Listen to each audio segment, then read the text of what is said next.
धन्यवाद मान्यवर, आपने इस महत्वपूर्ण बिल पे मुझे अपनी बात कहने का मौका दिया। मान्यवर,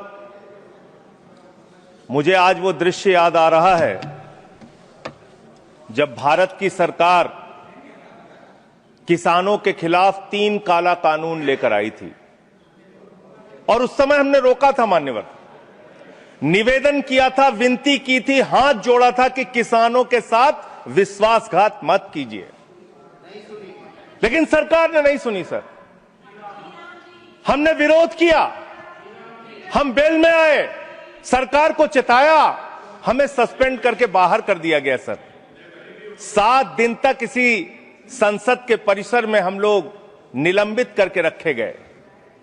सरकार ने हमारी बात नहीं सुनी। 1.5 साल तक किसानों ने सड़क पे धरना दिया और 750 किसानों ने अपनी शहादत दी।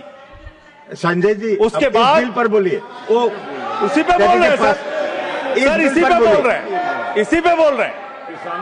इस देश का किसान, बोलिए, इस देश का मजदूर, इस देश का अन्नदाता।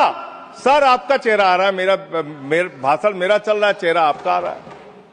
आपका इस देश का किसान, आपका आ रहा है, आपका आता है। इस देश का मजदूर, इस देश के करोड़ों लोग सड़कों पर उतरे, उनको खालिस्तानी कहा गया, पाकिस्तानी कहा गया, गोलियां चलाई गई, लाठियां चलाई गई, बड़े बड़े कील गाड़ दिए गए सड़कों पे।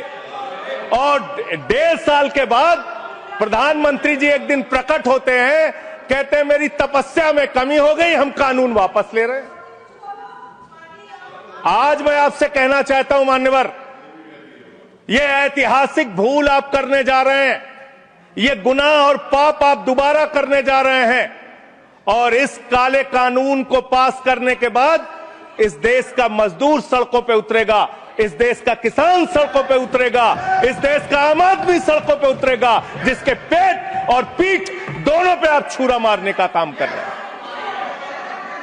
ये मैं कहना चाहता हूं मान्यवर।